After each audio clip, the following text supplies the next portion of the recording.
नमस्कार, मैं हूं के उपाध्याय और आप देख रहे हैं जनता टीवी। उत्तर प्रदेश का कन्नौज जिला इत्र की खुशबुओं से महकता है। यहाँ की हवाओं में भी सुगंध तैरती है, यहाँ के खेतों में फूलों की क्यारियां महकती हैं।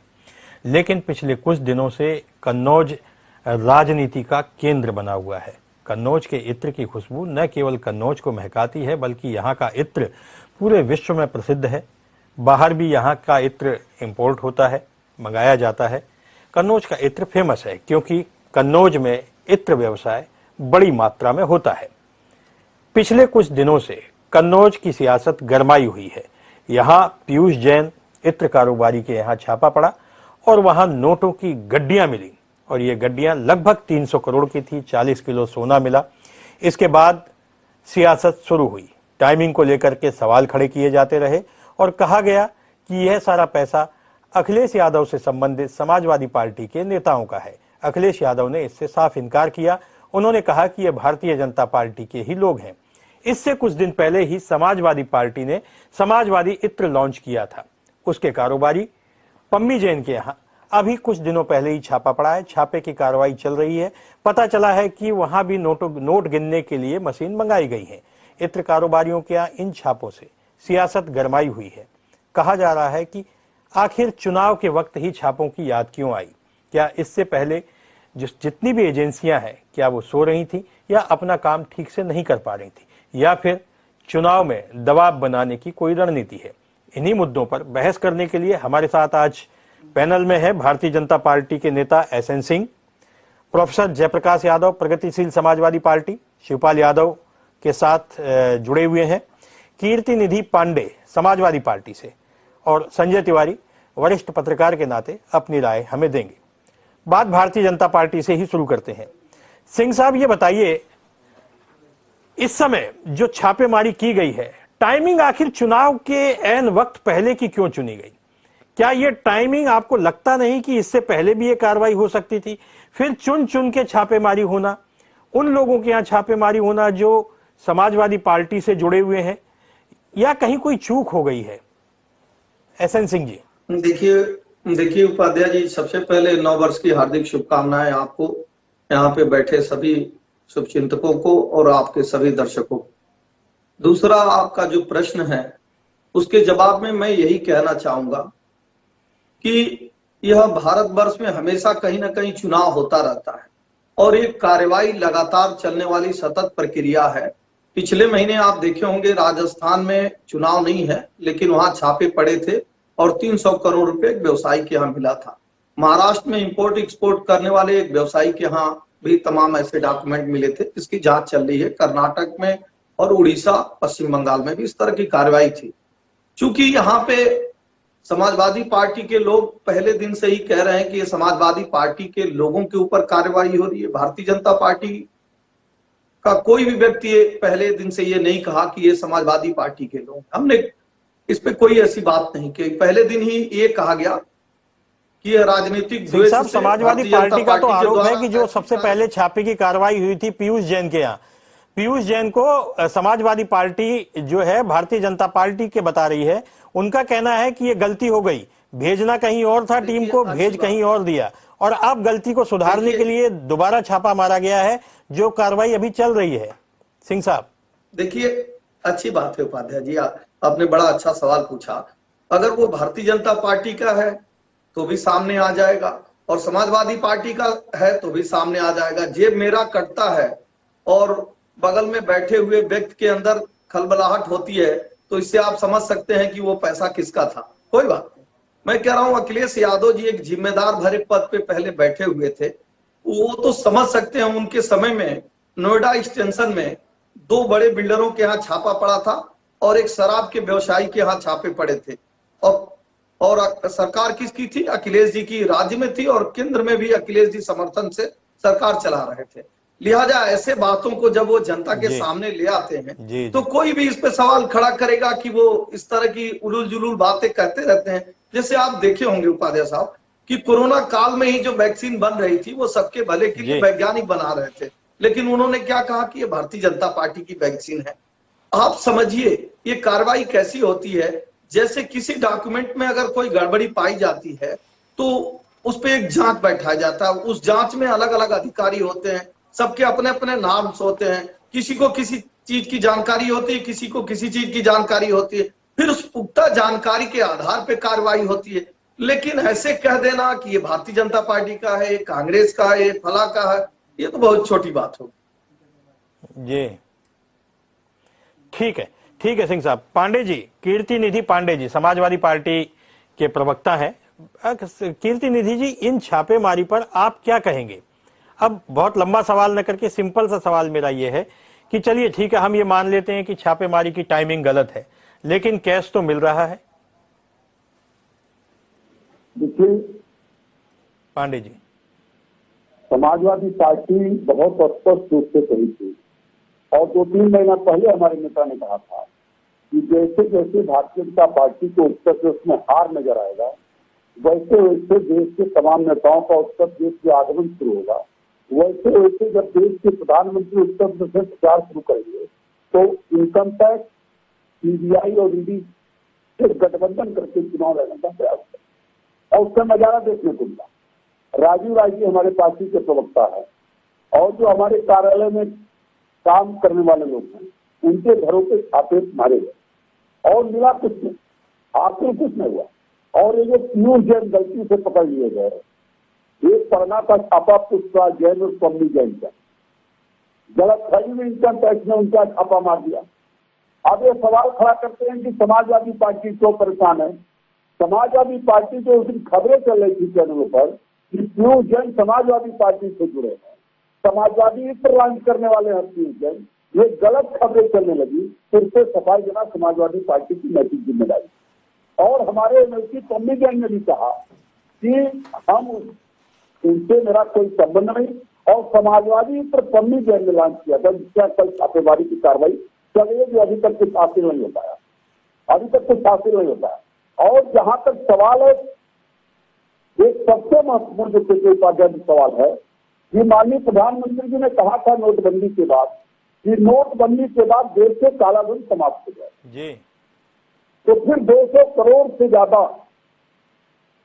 पीयूष जैन कहां से आया। दूसरा महत्वपूर्ण सवाल है कि केंद्र में भी इनकी सरकार है, राज्य में भी इनकी सरकार है, विदेशी सोना पीयूष जैन के यहाँ कहां से आया, किस मार्ग से आया। अगर विदेशी सोना हवाई मार्ग से आया हो, जल मार्ग से आया हो, रास्ते से आया हो, तो ये जिम्मेदारी भारत सरकार की है। इनकी सुरक्षा में चूक है कहीं न कहीं कि विदेशी सोना उत्तर प्रदेश के अंदर लोगों के पास मौजूद है और जो मिल रहा है।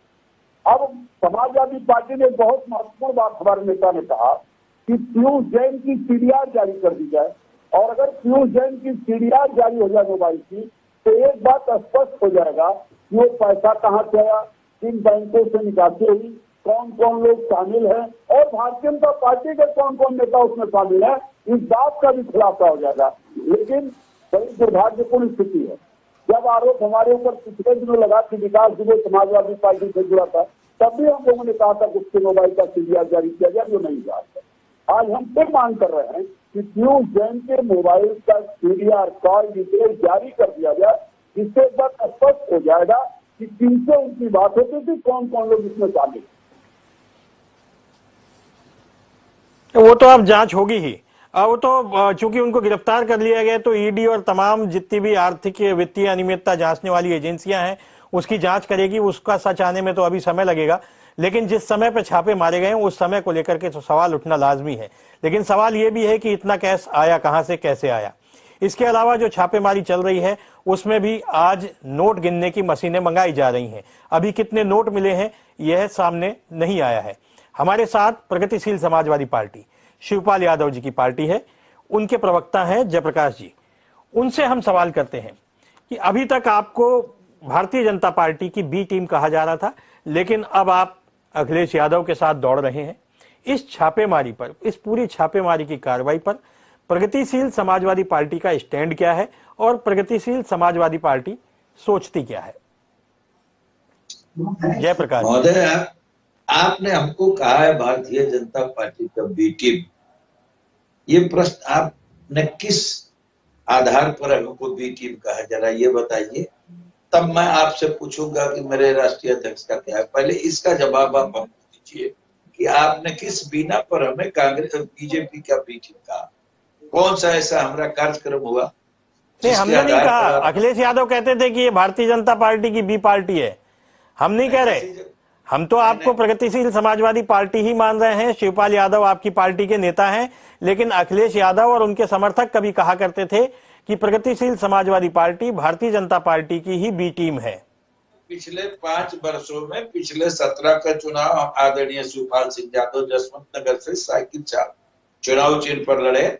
उसके बाद हमारी कुछ दूरियां हुई। आप अभी अखबारों में छपा हुआ है, मुझे तारीख याद नहीं है। अब अखबार की बात कर क्या करिएगा? न तीर चलाओ न तलवार चलाओ, हवा में रहना है तो अखबार चलाओ। अखबार की बात न करिए।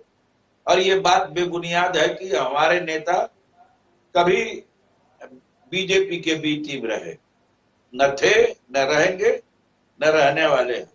अब आपने नोटबंदी की बात करी, इस पर मेरा एक ही सवाल है कि अजब मुसीबत है, गजब तबाही है। कातिले मुहाफिज और कातिले सिपाही, भाई ईडी आपका, सीबीआई आपका, पुलिस आपका, सरकार आपकी, सारी एजेंसी आपकी। अब इतने रुपये जो है कहां से आ गए, किस रास्ते आ गए? ये आपकी ड्यूटी है न पकड़ना। आम जनता को आप बताइए।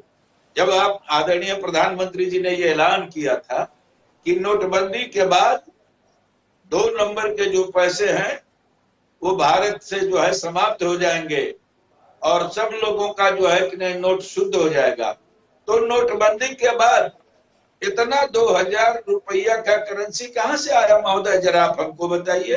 कौन जिम्मेवार है? ये उत्तर प्रदेश के अंदर है तो और उत्तर प्रदेश की सरकार आपके सवालों का जवाब हम भाजपा के प्रवक्ता से लेंगे। जी आप बोलिए। नहीं, कहाँ बोलिए बोलिए जी। इसको कहते हैं एक तो चोरी, उस पर से सीना चोरी।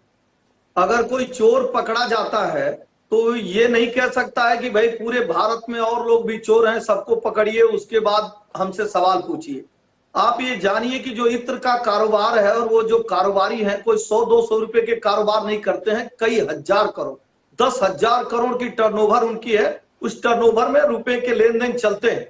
बात आती है चोरी की।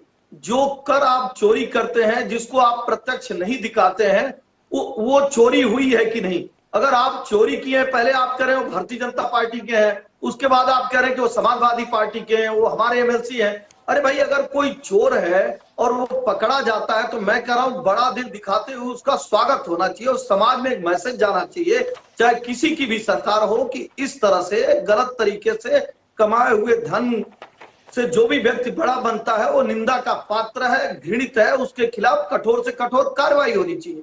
और उसके पीछे कौन लोग हैं वो सारी एजेंसियां जांच करेंगी। इनके पास कोई तथ्य है, इनके पास कोई जानकारी है तो कोर्ट भी है, आप उसको बता दें। टाइमिंग को लेके आप इसलिए सवाल नहीं उठा सकते हैं कि लगातार चलने वाली ये कार्रवाई।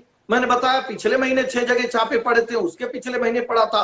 और जब वर्ष का अंत होता है और जब फाइनेंशियल ईयर का अंत हो रहा होता है तो उस समय ये कार्रवाई ज्यादा हो जाती है। दूसरी बात आई है, जांच जो होती है वो एक सतत चलने वाली प्रक्रिया है। एयरपोर्ट में आप जाएंगे तो आपकी जांच होगी। कुछ लोग पकड़े जाते हैं, कुछ लोग नहीं पकड़े जाते हैं। अब जो नहीं पकड़े जाते वो कहे तुम 1 घंटा मेरा समय क्यों बर्बाद किए? भाई मेरे पास तो कुछ नहीं था। लेकिन उसी प्रक्रिया के तहत तो कई लोगों के पास से पैसे, कई लोगों के पास से सोना, कई लोगों के पास से ड्रग्स बरामद होता है। तो इस प्रक्रिया पे नहीं सवाल उठाना चाहिए, एजेंसियों पे नहीं सवाल उठाना चाहिए। जांच होने दीजिए, भरोसा करिए। यह किसी पार्टी की जांच नहीं है, एजेंसियां जांच कर रही हैं। कुछ दिन के बाद आप सुप्रीम कोर्ट पे सवाल उठाएंगे, उसके बाद आप चुनाव आयोग पे सवाल उठाएंगे। लिहाजा मेरा निवेदन है, अगर कोई निर्दोष है उसके खिलाफ कार्रवाई होती है तो गलत है, लेकिन अगर कोई दोषी है उसके खिलाफ कार्रवाई होती है तो होनी चाहिए। और समाज में मैसेज जाना चाहिए, सभी लोगों को कहना चाहिए, चाहे वो किसी भी पार्टी का हो, कि ये गलत है। ठीक है। संजय तिवारी जी, वरिष्ठ पत्रकार हैं आप, पिछले कई दिनों से इस छापेमारी कार्रवाई पर नजर भी रखे हुए हैं।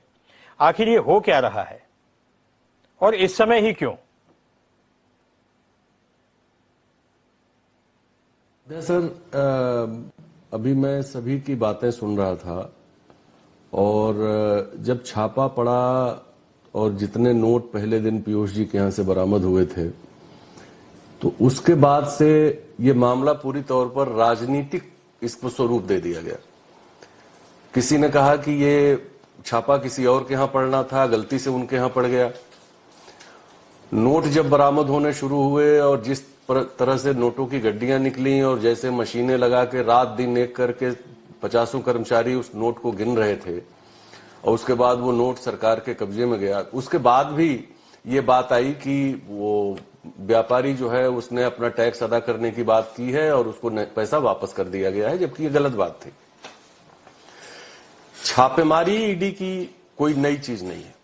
ये छापेमारी अभी जो भाजपा के प्रवक्ता महोदय कह रहे थे, मैं उनकी बात से इतना सहमत हूं कि ये छापेमारी होती है और कोई भी पकड़ा जाएगा तो वो अपराधी है यदि उसके पास से गलत पैसे बरामद हो रहे हैं। लेकिन यह भी सच है कि नोटबंदी के बाद जिस तरह प्रधानमंत्री जी ने ये एक तरह से डंके की चोट पर कहा था कि अब कोई काला धन कहीं इकट्ठा नहीं हो पाएगा और इसीलिए हम लोगों ने सारे नोट बदल दिए।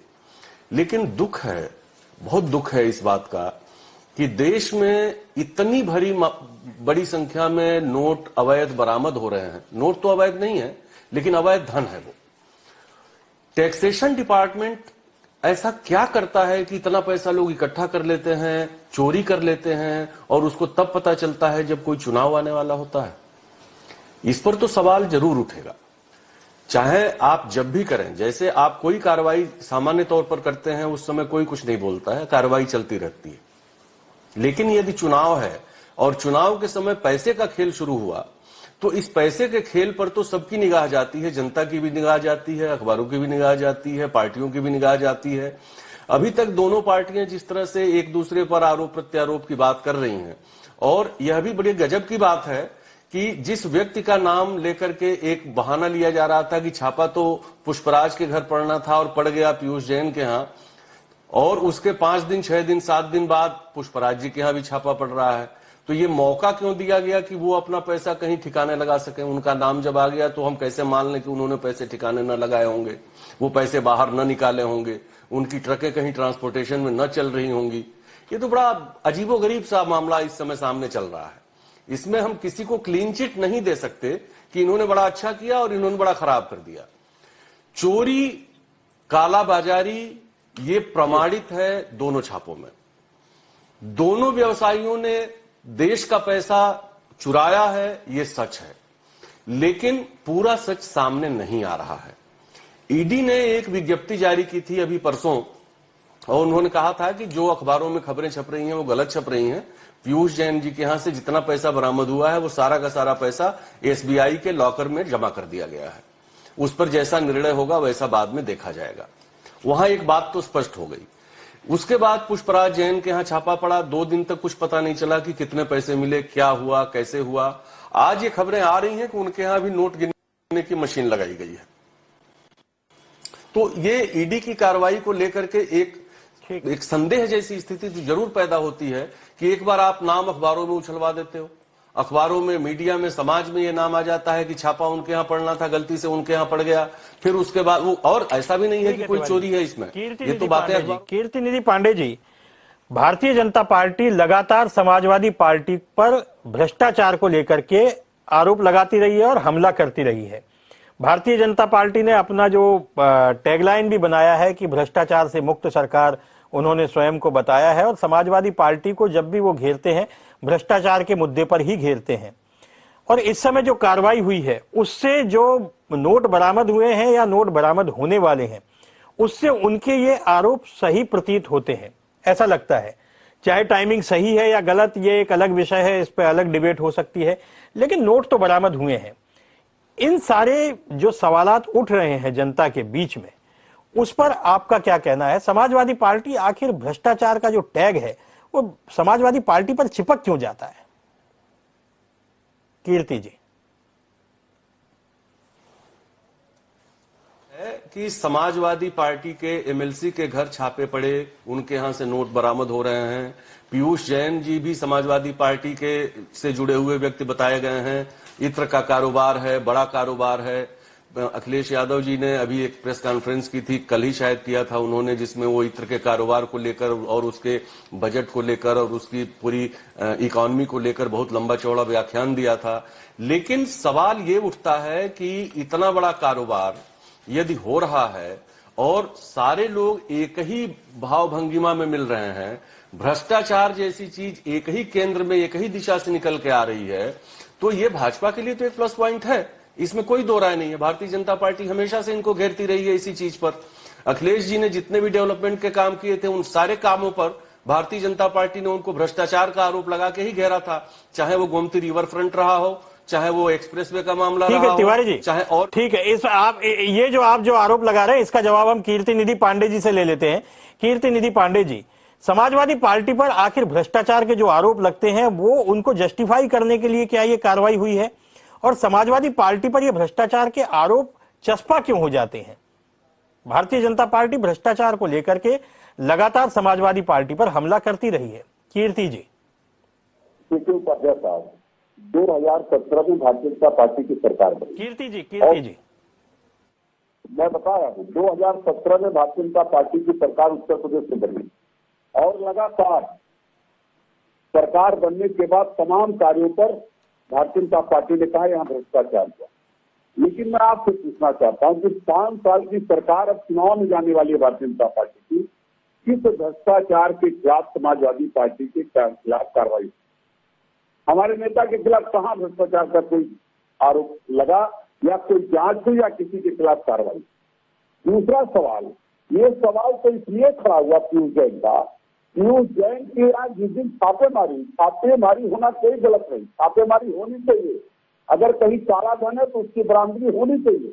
लेकिन जिस तरीके से चैनलों पर चला और तमाम चैनल के साथ ये दिखाने लगे कि पीयूष जैन समाजवादी पार्टी से जुड़ा हुआ व्यक्ति है, जिसके अगर इतना रुपया बरामद हुआ।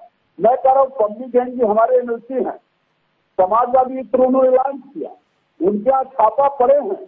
अगर अवैध धन मिलेगा और तब एक खबर चले कि पम्मी जैन समाजवादी पार्टी के एमएलसी, उनके घर काला धन बरामद हुआ, तब हम उसको स्वीकार करते नहीं करते, मेरा सवाल।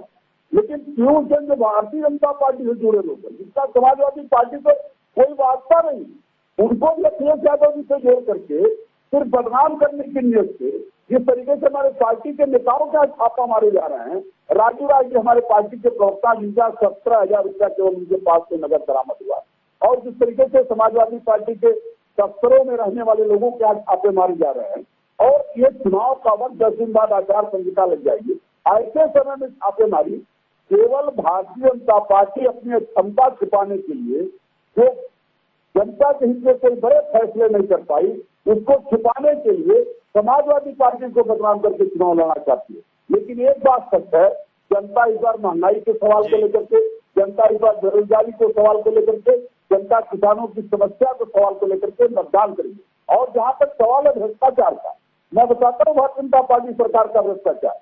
हम जयप्रकाश जी से पूछेंगे। जयप्रकाश जी, ये जो टाइमिंग है, इस टाइमिंग को लेकर के आप क्या कहेंगे? और अगर नोट मिल रहे हैं तो ये तो फिर मतलब भ्रष्टाचार का धन तो हुआ ना कहीं। जयप्रकाश जी, ये भ्रष्टाचार तो हुआ है, लेकिन जरा आप टाइमिंग की चर्चा जो कर रहे हैं, तो एक कहावत है कि सैया भय कुतवाल अब डर का है। ये भारतीय जनता पार्टी जिस दिन से सत्ता में आई, इस चक्कर में रही कि समाजवादी पार्टी के नेता के यहाँ कैसे हमको उनको उल्फत में डाल दे।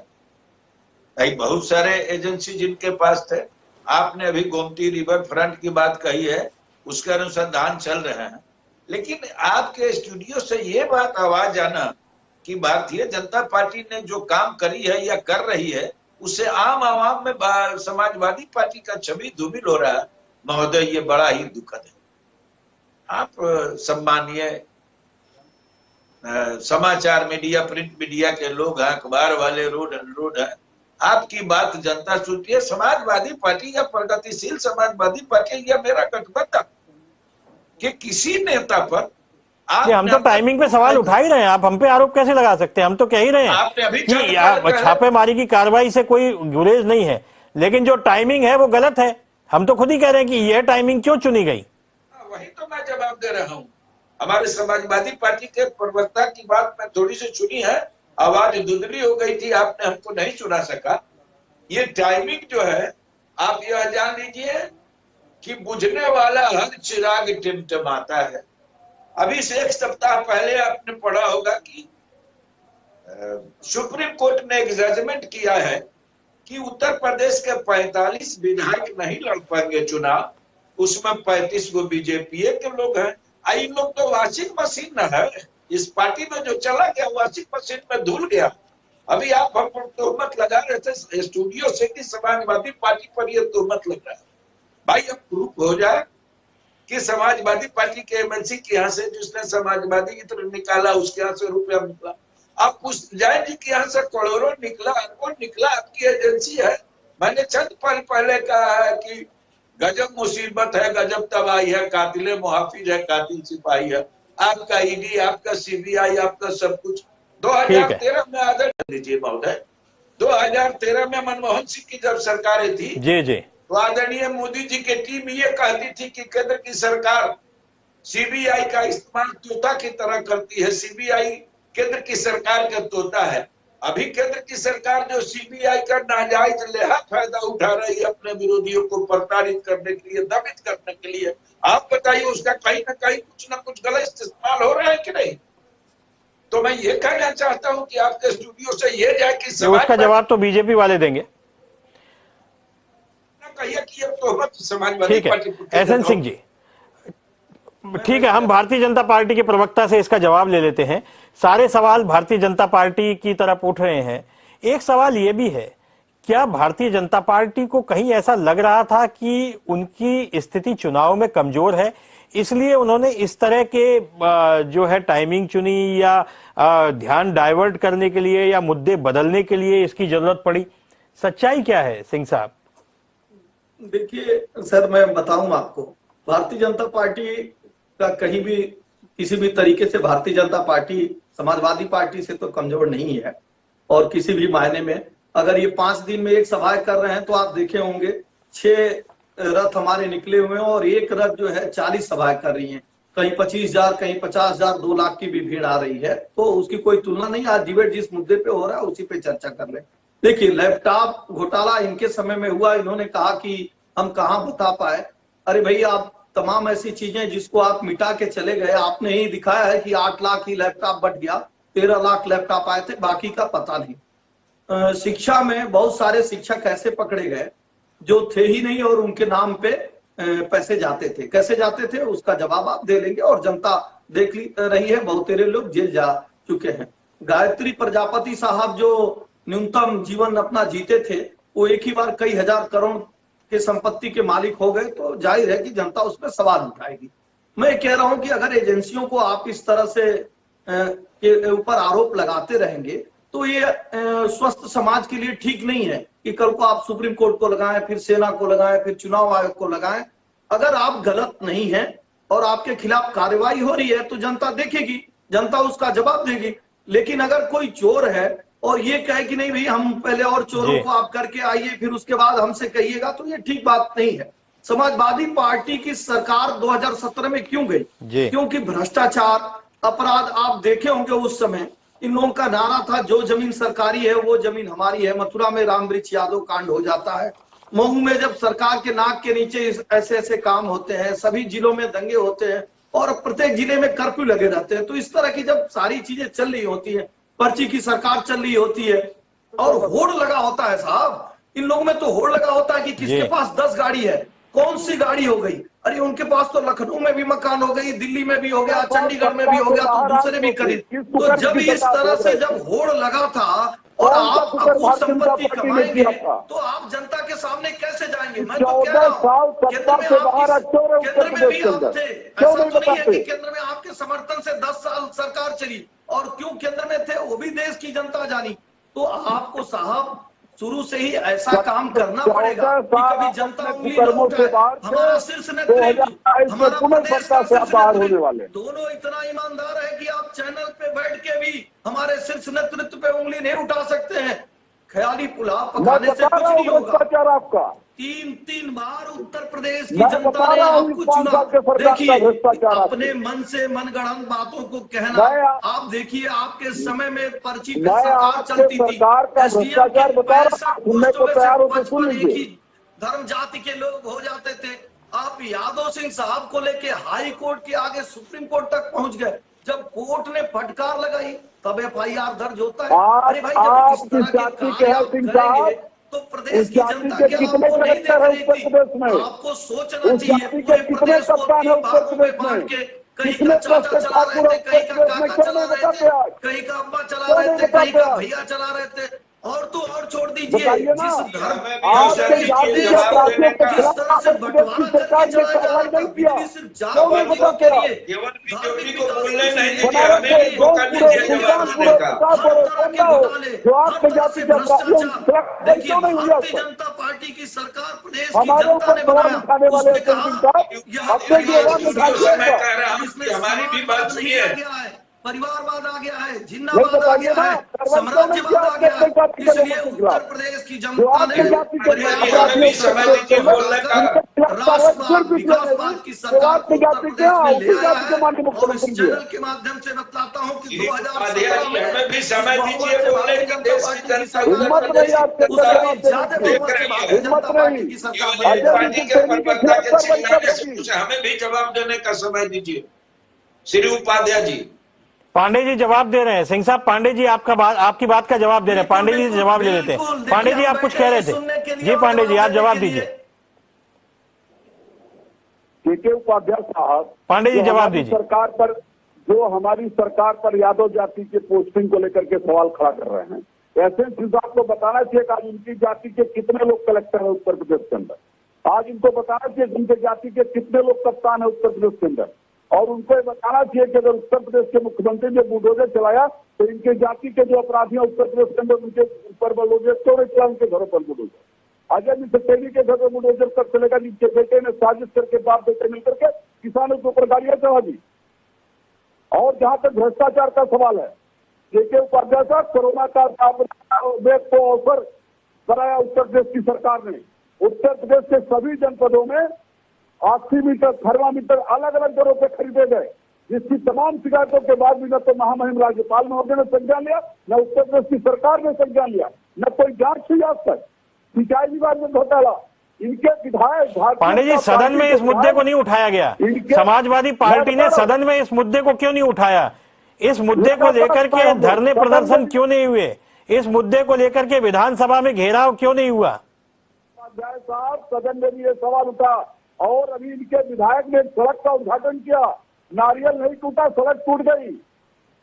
बुलंदशहर के अंदर डिप्टी सीएम केशव मौर्य साहब को पत्रकारों ने देख के कहा कि जिस सड़क का आप उद्घाटन करके आ रहे वो 2-3 जगह फंस चुकी है। समाजवादी के प्रवक्ता भाई साहब, आप सुन लीजिए, अपना जवाब सुन लीजिए। आपने हमसे पूछा, आपने कोई बता नहीं पाया, आप उल्टे हमसे पूछे, तो आप सुन लीजिए। 4.5 साल अगर हमने कोई गलत किया तो विपक्ष भी विकास की एक धुरी होती है, 2 पहिया होते हैं लोकतंत्र में। आपने जनता के बीच में कब जाकर आंदोलन खड़ा किया, कब जाके आवाज उठाया कि हम इस तरह से गलती कर रहे हैं और हम इसको लेके जनता के बीच में जाएंगे। 4.5 साल आप चैन की नींद सोते रहे और आपके मुखिया विदेशों में भ्रमण करते रहे। आप चुनाव के समय जब आप आएंगे तो आप सुन लीजिए। आपने पूछा मुझे कि जवाब दे लेने दीजिए साहब, आपने पूछा, मैं बता रहा हूँ। आपने कहा, सुन लीजिए, आपने कहा अगर कोई, अरे सुन लीजिए ना सर, मैं वही तो बता रहा हूँ। आपने कहा कि कोरोना काल में गड़बड़ियां हुई। उत्तर प्रदेश की भारतीय जनता पार्टी की सरकार जब से आदरणीय योगी आदित्यनाथ जी के नेतृत्व में चल रही है, घपले घोटाले जो भी हुए, अगर जिसकी भी जवाबदेही तय हुई, आप देखे होंगे उस समय अधिकारियों के नाम आता था, ये मुख्यमंत्री जी के जिले के हैं, मुख्यमंत्री जी के खास है, इनके ताऊ के परिचित है, इनके चाचा के परिचित है। हमारे समय में 150 अधिकारियों को घर का रास्ता दिखा दिया गया है, नौकरी से हाथ धोना पड़ा है और 40 बड़े अधिकारी जेल की हवा खा रहे हैं। देखिए कौन से अधिकारी, 40 अधिकारियों का नाम बताइए। ठीक है, आप सुन तो लेंगे सिंह साहब, संजय तिवारी जी से हम सवाल लेते हैं। संजय जी, ये जो आपने बहस सुनी, ये राजनीतिक बहस है। इस समय चुनाव का समय है तो कोई किसी की सुनेगा नहीं, लेकिन ये तो है कि भारतीय जनता पार्टी पर पिछले 5 साल में भ्रष्टाचार का आरोप समाजवादी पार्टी सिद्ध नहीं कर पाए, नहीं लगा पाए, और न ही सड़कों पर कोई ऐसा आंदोलन समाजवादी पार्टी का दिखाई दिया जैसा कि सिंह साहब कह रहे थे। यदि भ्रष्टाचार हुआ है तो उसकी आवाज कहां उठाई गई? क्या आपको नहीं लगता कि समाजवादी पार्टी ने से विपक्ष के नेता के रूप में या विपक्षी पार्टी के रूप में कहीं कोई चूक हुई है? संजय जी। जी जी जी, ये बहुत बड़ी चूक हुई है, और मैं इससे पहले भी ये बात कह चुका हूं कई जगहों पे। उत्तर प्रदेश में विपक्ष नाम की चीज पूरे 4 वर्ष 4.5 वर्ष दिखी ही नहीं है। चाहे वो कोरोना का सही काम हो रहा हो, सरकार चल रही थी, कैसे चल रही थी वो भारतीय जनता पार्टी जानती है, प्रशासन जानता है, जनता देखती है। लेकिन विपक्ष की जो भूमिका होती है, विपक्ष कब खड़ा हुआ? न शिक्षकों के साथ विपक्ष को खड़ा होते मैंने देखा है कभी 4 साल में, न छात्रों के साथ कभी खड़ा होते देखा है, न किसी कोई ऐसी रैली या ऐसी जनसभा या ऐसा घेराव देखा है जिसमें सरकार को घेरने की कोशिश की गई हो। मैंने विपक्ष को उत्तर प्रदेश में देखा ही नहीं है। ये मैं कह रहा हूँ, दावे के साथ कह रहा हूँ, चुनौती देके कह रहा हूँ। समाजवादी पार्टी नहीं, बहुजन समाज पार्टी भी कर सकती है इस बात को, कांग्रेस भी कर सकती है। उत्तर प्रदेश में एक हाथरस कांड को छोड़ दिया जाए, जो कि बाद में प्रमाणित हो, नहीं बाद में प्रमाणित हो गया। हाथरस कांड में तिवारी जी, उसमें कांग्रेस बाजी मार के ले गई थी, राहुल गांधी और प्रियंका गांधी। हाथरस कांड में भी कांग्रेस बाजी मार के ले गई थी। दुर्भाग्य से उत्तर प्रदेश में कांग्रेस कहीं दिखाई नहीं दे रही है। आज की बहस में भी हम उनको शामिल करना चाहते थे, लेकिन उन्होंने नोट और भ्रष्टाचार पर बोलने से इनकार कर दिया। यह एक दुविधा है। 2 बार घेरा था सरकार को, एक मिर्जापुर में घेरा था और उसके बाद हाथरस में घेरा था। वो घटनाएं चाहे जैसी हुई हो, जो हुई हो, लेकिन समाजवादी पार्टी के किसी बड़े नेता को कभी मैंने सरकार को घेरते हुए नहीं पाया है, चाहे सदन में चाहे सदन से बाहर। आज चुनाव आया है तो चाहे जितनी बातें, जितने आरोप प्रत्यारोप लग जाएं, लेकिन उससे पहले कोई भी व्यक्ति विपक्ष का हमें नहीं दिखा है उत्तर प्रदेश में। भारतीय जनता पार्टी के लिए ये प्लस पॉइंट है। भारतीय जनता पार्टी कीर्ति जी जवाब दे रहे हैं, तिवारी जी, कीर्ति जी जवाब दे रहे हैं। पांडे जी जवाब दीजिए। पांडे जी आप कुछ कह रहे हैं? जी पांडे जी। नहीं, हम इसका खंडन करते हैं कि ये भारतीय जनता पार्टी के लिए प्लस पॉइंट है। मेरी भी सुनिए उपाध्याय जी, मेरी भी सुनिए जो मैं कह रहा हूँ। हम गाँव आंदोलन किए। पांडे जी जवाब दे दें, फिर आपसे जवाब देता हूँ। जयप्रकाश जी, पांडे जी को बोलने दीजिए, उसके बाद मैं आपके पास आता हूँ। मिला जी पांडे जी। सवाल को लेकर के हम लोगों ने आंदोलन किया, भ्रष्टाचार को लेकर के हम लोगों ने पूरे उत्तर प्रदेश के सभी जिला अधिकारियों को ज्ञापन दिया। और मैं पूछ रहा हूँ संजय जी, अगर हम आंदोलन नहीं किए, हम सड़कों पे न दिखे, तो हमारे कार्यकर्ताओं पे हजारों हजार मुकदमा कैसे दर्ज हुआ? उत्तर प्रदेश के सभी जनपदों में समाजवादी पार्टी के कार्यकर्ताओं पर आंदोलन करने के दौरान मुकदमा है। किस बात का मुकदमा? अगर हम घरों में थे तो मुकदमा क्यों लिखा गया हमारे खिलाफ?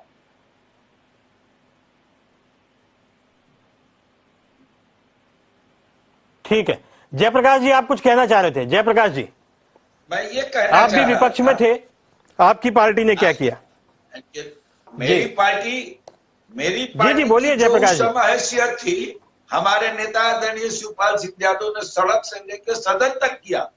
अब मैं आपसे पूछना चाहता हूं आदरणीय उपाध्याय जी और विश्लेषक महोदय से कि ये तोहमत लगा रहे हैं स्टूडियो में बैठ के कि समाजवादी पार्टी ने नहीं किया। देश नहीं विदेश जान रहा है कि 3 कृषि कानूनों के खिलाफ हिंदुस्तान की रीढ़ कहे जाने वाली किसान पूरे पक्के 1.5 वर्षों तक सड़क पर आंदोलन करती रही, पीटे गए, मारे गए, दबाए गए, सताए गए, किस वेदना और दर्द सिसकता रहा है हिंदुस्तान। उस आंदोलन, किसान आंदोलन में समाजवादी पार्टी और प्रगतिशील समाजवादी पार्टी कहां थी? किसान आंदोलन गैर राजनीतिक था, उसमें 9 किसान संगठन शामिल थे, समाजवादी पार्टी उसमें कहीं शामिल नहीं थी। क्या किसान पश्चिमी उत्तर प्रदेश में समाजवादी पार्टी और प्रगतिशील समाजवादी पार्टी के सदस्य नहीं है? आप डिवीजन ऑफ द किसान क्यों कर रहे हैं? किसान सभी पार्टी के हैं जो किसान है। Don't divide in division of किसान, वो सभी पॉलिटिकल पार्टी के। लेकिन स्टूडियो में यह कह देना कि प्रगतिशील समाजवादी पार्टी के लोगों ने सड़कों पर प्रदर्शन नहीं किया। मैं आपसे जानना चाहता हूं, सिसकता रहा भारत, देखता रहा विदेश, और पूरे पक्के 2 वर्षों तक क्या नहीं दुर्दशा की गई है किसानों की। और आप कह रहे हैं कि समाजवादी पार्टी और प्रगतिशील समाजवादी पार्टी ने देश के और उत्तर प्रदेश की सरकार के खिलाफ कोई प्रदर्शन नहीं किया। सत्ता संभालते ही गड्ढा मुक्त भारत की उत्तर प्रदेश की कल्पना कर रहे थे, और तीनों डिपार्टमेंट पे आज तक इनके काम चलाऊ अधिकारी हैं, चाहे राजकीय पुल निगम हो, लोक निर्माण निगम हो। आज के ही अखबार में पढ़िए, लिखा हुआ है, छपा हुआ है कि तीनों में काम चलाऊ अधिकारी है, परमानेंट पोस्टिंग नहीं है इनकी। अब इनकी भाषा को पकड़िए, डबल इंजन की सरकार माननीय प्रधानमंत्री जी कहते हैं। आदरणीय उपाध्याय जी जरा हमको जी जी, अभी सिंह साहब अभी जैसा कीर्ति निधि पांडे जी कह रहे थे, जयप्रकाश जी भी कह रहे हैं, इनका कहना है कि आंदोलन हुए हैं और आंदोलन हुए इसीलिए उन पर मुकदमे कायम हुए हैं, विपक्ष कहीं ना कहीं था। लेकिन यह भी सच है कि जब भी कोई आंदोलन हुआ या किसी ने सरकार के खिलाफ आवाज उठाने की कोशिश की तो उन पर मुकदमे लाद दिए गए, उनकी आवाज को दबाने की कोशिश की गई। तो यह तो लोकतंत्र नहीं हुआ। एसएन सिंह जी। उपाध्याय सर, बहुत ही अच्छा आपका सवाल, पॉलिसी को बदल दिया है। लेकिन ये इमरजेंसी वाला भारत नहीं है। जी सिंह साहब जवाब दे रहे हैं आपकी बात। मैं दे रहा हूँ, सिंह साहब जवाब दे। यह कांग्रेस की इमरजेंसी वाला भारत नहीं है कि जबरदस्ती मुकदमे दायर कर दिए जाएंगे। आज की जनता बहुत ही जानकार है। अगर आप भ्रष्टाचार में लिप्त हैं, तमाम लोगों के ऊपर एफआईआर दर्ज हुआ, वो इसलिए हुआ कि वो लोगों की जमीन कब्जा किए हुए थे। आप देखेंगे मुख्तार अंसारी साहब किस तरह से अवैध जमीन कब्जा किए हुए थे, इनके नेता थे, तो उनके ऊपर कार्रवाई होगी। इसी तरह के नोएडा में यादव साहब बहुत सारी जमीनें कब्जा किए हुए थे, तो उनके खिलाफ कार्रवाई हुई, और गोरखपुर में भी 2 लोगों के खिलाफ कार्रवाई हुई। आप सुन लीजिए सर, किसानों पे भी बोल देता हूँ, एक एक जवाब ले लीजिए तो ठीक लगेगा आपको। दूसरी बात की अगर किसी ऐसे, अरे सिंह साहब को बोलने दीजिए, फिर तो किसी की आवाज सुनाई नहीं देगी। अगर तीनों बोलेंगे तो किसी की आवाज सुनाई नहीं देगी। सिंह साहब बोल रहे, उसके बाद आपको एक एक करके आप जवाब दीजिए ना। मैं किसी सज्जन व्यक्ति के खिलाफ कहीं भी कार्रवाई हुई है और यदि हमारे कोर्ट में इनको विश्वास है, या सीधे वहां चले जाएं या कल ही लखनऊ में जनता के सामने जाके आंदोलन करें और बताएं कि इस तरह की कार्रवाई हमने गलत किया है। हमने कोई ऐसा कार्रवाई गलत किया नहीं है। आज हम जन विश्वास यात्रा निकाल के जनता के बीच में जा रहे हैं, हम जनता से दूर नहीं है। और आप देखे होंगे लाखों से हजारों की संख्या में सड़कों पे आके लोग अभिवादन कर रहे हैं, अपना आशीर्वाद दे रहे हैं भारतीय जनता पार्टी के प्रति। हमने कोई ऐसा कार्य नहीं किया है। इनके पास अगर कोई जानकारी है, यह एक राजनीतिक पार्टी है, निश्चित तौर पे इनको जनता के सामने, समाज के सामने वो बात आनी चाहिए। लेकिन चूंकि आप इस तरह से गलत नहीं है, आप देखिए, आप सुन लीजिए, किसानों की बात का जवाब दे दो। किसानों की अगर सबसे हितैषी कोई पार्टी है उपाध्याय साहब, अरे उनको जवाब तो देने दीजिए। जयप्रकाश जी, आपने अपनी बारी पर पूरा बोला, एसएन सिंह जी को जवाब तो देने दीजिए। देखिए सर, किसानों की जो सबसे हितैषी पार्टी है वो जी बोलिए सिंह साहब। कैसे है सर? किसान क्रेडिट कार्ड के माध्यम से जो किसानों को लाभ मिला वो भारतीय जनता पार्टी की अटल बिहारी वाजपेयी सरकार की देन है। किसान उस समय जाके वाजपेयी जी से मिले और बोले कि साहूकारों के यहाँ हम अपना जमीन रख देते हैं और पैसे लेते हैं, हम उस जमीन को बो भी नहीं पाते हैं और वो पैसे बढ़ते जाते हैं, कुछ दिन के बाद वो जमीन हमारे हाथ से निकल जाता है। उन्होंने तमाम संगठनों से इस बारे में चर्चा किया। आप वरिष्ठ पत्रकार हैं, आपके समय की ये बात है। और उन्होंने किसान क्रेडिट कार्ड योजना 4.5% पे दिया। उन्होंने कहा कि अगर वर्ष में आप लौटा देंगे तो 4.5% लगेगा, नहीं तो 7% लगेगा, और वो फसल भी आप ही बोएंगे, जमीन भी आपकी रहेगी, बैंक आपको ऋण देगा। पहला। दूसरा, आज तक प्रत्यक्ष रूप में किसानों को अगर कोई डायरेक्ट ऋण दिया है तो भारतीय जनता पार्टी दी है। समाजवादी पार्टी अपनी सरकार में एक बार 10,000 का ऋण दी थी, वो भी किसको? जो कंपनियां पंपिंग सेट वगैरह किसानों को दिए थे और उनका जो बकाया था वो किसानों को ना देके उसको माफ करके उन कंपनियों को दे दिया गया। लेकिन किसान सम्मान निधि के माध्यम से भारतीय जनता पार्टी सीधे किसानों को वो चीजें देती है। 3 बार इनकी सरकार रही, बहुजन समाजवादी पार्टी और समाजवादी पार्टी की सरकार में 19 चीनी मिलें उत्तर प्रदेश में बेची गई। हमने 20 चीनी मिलों के क्षमता में विस्तार किया, 4 नई चीनी मिलें हमने ले आया। आप बताइए कि किसानों का भारतीय जनता पार्टी से हित ऐसी कौन सी पार्टी है? उस समय खाद बीज के लिए मार होते रहते थे, इनके यहाँ बहुत सारे मेहनत करने के बाद 95,000 करोड़ किसानों का भुगतान किए गन्ने मूल्य का। हमने 1.5 लाख करोड़ गन्ने मूल्य का भुगतान किए। अब बताइए भारतीय जनता पार्टी उन दोनों समाजवादी और बहुजन समाजवादी पार्टी की सरकार अपने पूरे कार्यकाल में जितना की होगी 4.5 वर्ष में हमने किया। इसलिए हम कहते हैं कि भारतीय जनता पार्टी एक पारदर्शी, ईमानदार, जवाबदेह सरकार है, काम दमदार। इसीलिए हम कहते हैं कि आने वाले समय में भी जनता का जो विश्वास है वो भारतीय जनता पार्टी के साथ है। ठीक है, पांडे जी कुछ कह रहे थे। पांडे जी आप कुछ कहना चाह रहे हैं? पांडे जी, कीर्ति निधि पांडे जी। उपाध्याय जी ये कह रहे हैं कि हमने गन्ना का 1,55,000 करोड़ भुगतान कर दिया। मैं कह रहा हूं किसानों ने गन्ना पैदा किया तो भुगतान किया ही। और सवाल है कि आज भी हजारों करोड़ रुपया बकाया, उसका जिम्मेदार कौन है? आज भी गन्ना किसानों का हजारों करोड़ बकाया जिसका भुगतान नहीं हो पा रहा। ये कह रहे जिनके ऊपर मुकदमे हुए वो जमीन कब्जा किए, जिन किसानों के आंदोलन के दौरान वो कौन सा जमीन कब्जा कर रहे थे? और जिस तरीके से इनकी परेशानी बढ़ी है, अगर हम सड़कों पे नहीं रहते, हम जनता के लिए आंदोलन नहीं करते, तो आज जिस तरीके से आदरणीय अखिलेश यादव जी की जनसभाओं में भीड़ आ रहा है उसमें सरकारी मशीनरी का सहयोग नहीं है।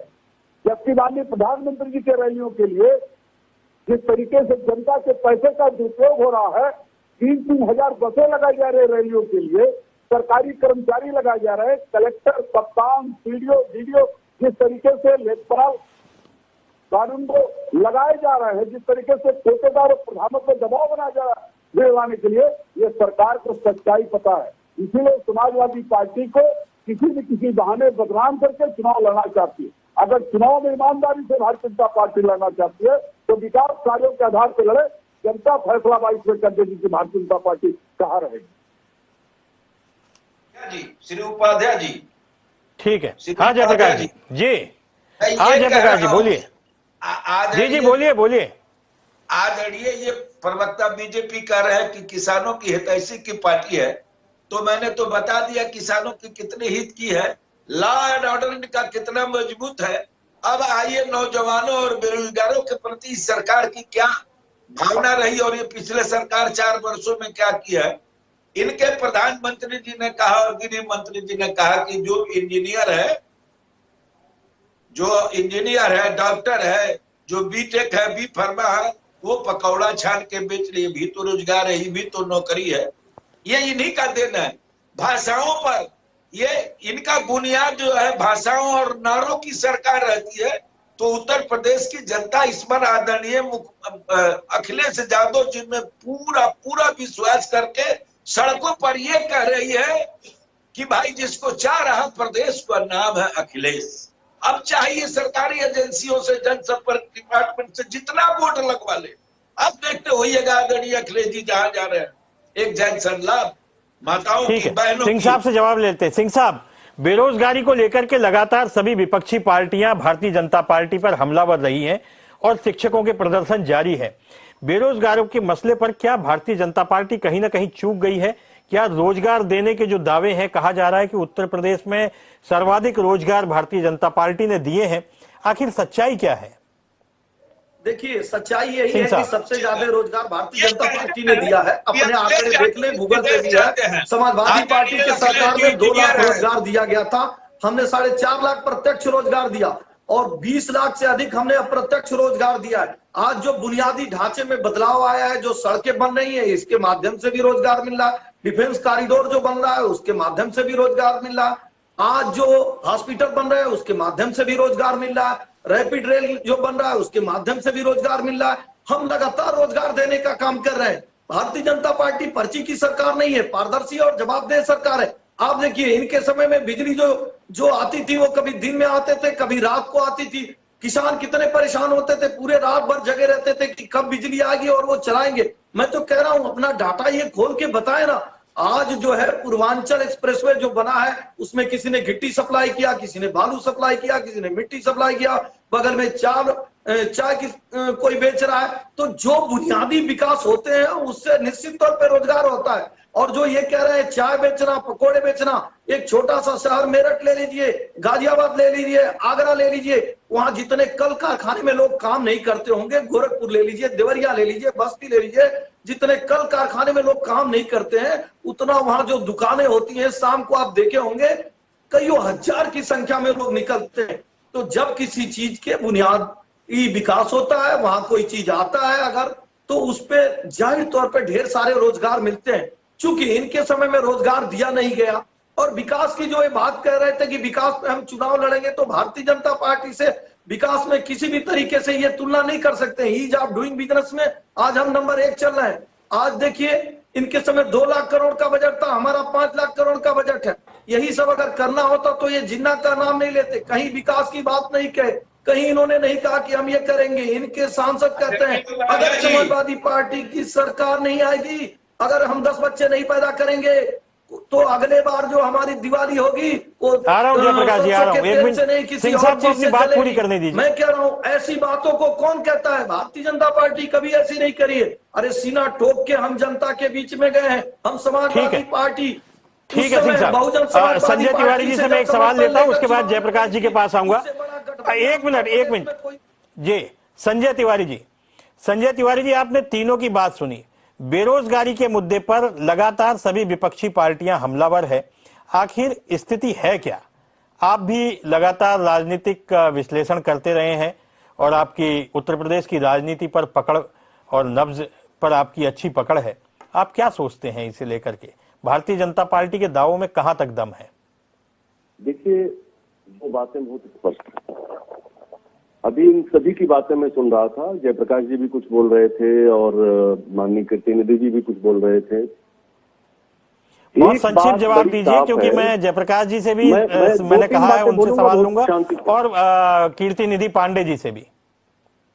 जी बहुत शांति से मैं दो बातें बहुत स्पष्ट करना चाहूंगा। अगर अखिलेश यादव जी की सरकार इतना विकास करने वाली थी तो वो सरकार चली क्यों गई? इसका जवाब इनको खुद खोजना चाहिए। दूसरा, अभी ये किसानों की बात कर रहे थे और उसमें गन्ने का एक सवाल आया। पूर्वी उत्तर प्रदेश को दुनिया का चीनी का कटोरा कहा जाता था सर, और वो चीनी का कटोरा केवल समाजवादी पार्टी और बहुजन समाज पार्टी की सरकारों के समय में बिल्कुल कटोरा बन के रह गया। वहां का आदमी भिखारी हो गया, गन्ना किसान भिखारी हो गया। 14 चीनी मिलें हमारे देवरिया कुशीनगर जिले में 14 चीनी मिलें हुआ करती थी और 14 की 14 बंद हो गई, बेच दी गई। ये किसने बेचा? सवाल ये अपने से क्यों नहीं पूछते हैं कि किसने बेचा? अगर भारतीय जनता पार्टी आज ये कहने की स्थिति में है कि वो गन्ने का भुगतान कर रही है, वो नई चीनी मिलें भी लगा रही है और चीनी मिलों का विस्तारीकरण भी कर रही है, तो उसका हक बनता है। ठीक है, ठीक है तिवारी जी, इसका जवाब हम जयप्रकाश जी से ले लेते हैं। जयप्रकाश जी, आप कुछ कहना चाह रहे थे?